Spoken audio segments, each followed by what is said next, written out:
ఆలుగడ్డ ఫ్రై.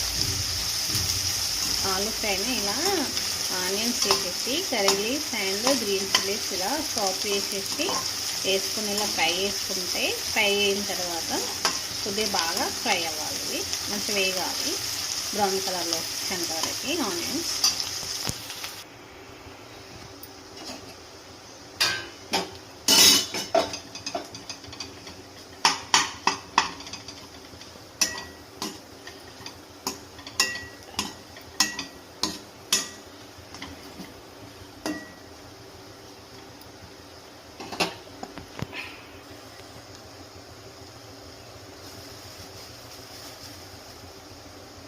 దీంట్లో కొద్దిగా కొబ్బరి పొడి వేసి కలుపుకోవాలి. తర్వాత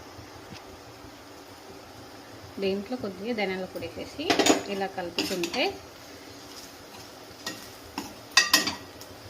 ఇలా ఫ్రై అయిపోయింది. ఆలు ఫ్రై రెడీ.